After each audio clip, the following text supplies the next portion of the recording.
Hello and welcome. Today we will be discussing Call Me By Your Name by Andre Aciman. Aciman? I'm pretty sure that's how you pronounce it, but hey, comment and let me know.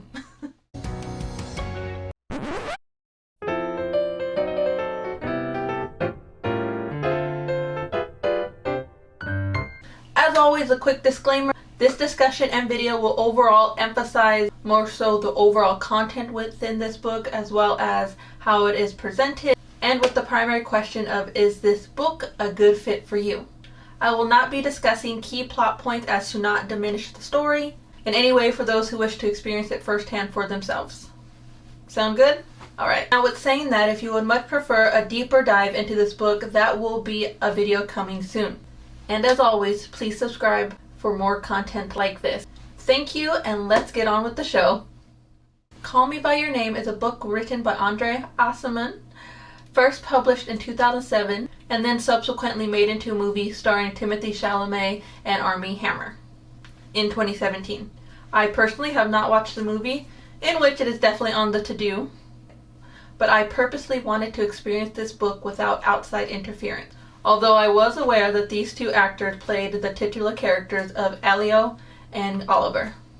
The essential summary of this book, in my humble opinion, is the coming-of-age story from the perspective of a young Italian male. With saying that, that is the absolute most bare-bones way of encapsulating what this book is about. I will be giving my top 3 caveats or warnings so you can discern if this book is a good fit for you, as well as my top 3 reasons why I think this book is well worth the read.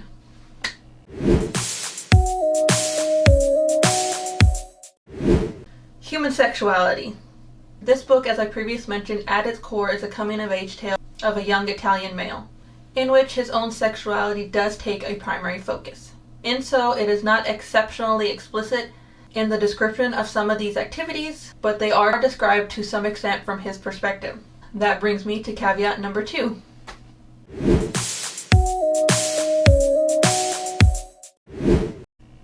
Questionable relationships.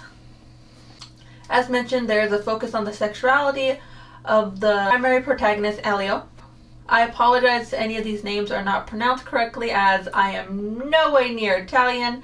Well, not have experience with other languages in that fluency, so I apologize that these names are not pronounced correctly. But like I said, please comment and let me know.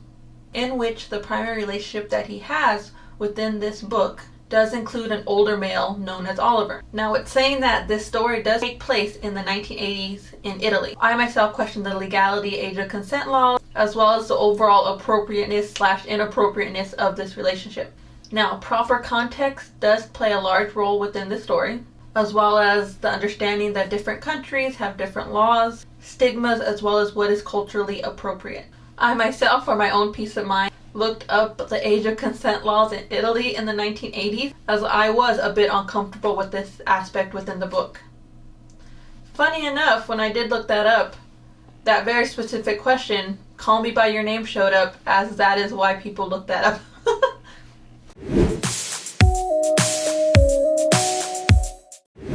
First person perspective.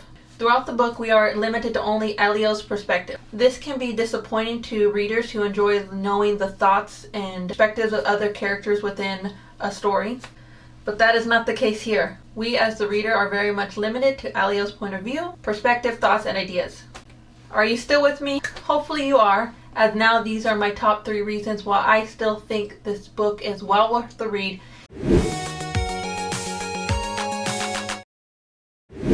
A very unique perspective. As mentioned, this story is told through the first person perspective of Elio. We only know what he knows and what he experiences firsthand. With saying that, he is a 17-year-old male growing up in 1980s Italy. This, for me, as a Southern California girl, was a very unique and interesting perspective, in the sense of being able to live a life that I would never get to experience if it wasn't for the creation of this story.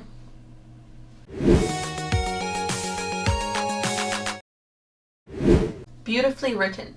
Throughout this book, Andre Aciman, Elio, helps us, the reader, experience many interesting views, thoughts, and perspectives on some very core human emotions, experiences, and relationship. He describes Elio's thoughts, his self-growth, and his personality beautifully and believably, as you yourself feel that you have gone on this journey, or you yourself have become intimately acquainted with Elia.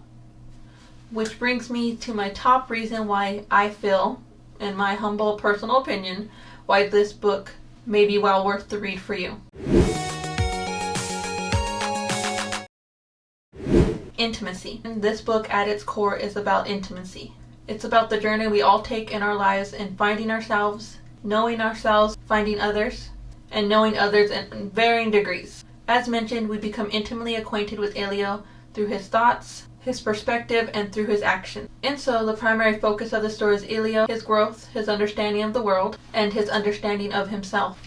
The intimacy of knowing oneself, as well as having that intimacy and closeness with others.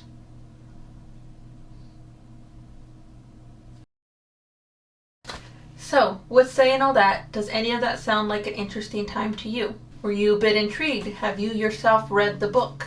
Well, I myself have read this book, and I did thoroughly enjoy it. Well, once again, this has been Renee Reads from Angela and Then Some. Please like, comment, and subscribe if you enjoyed this video, and I'll see you next time.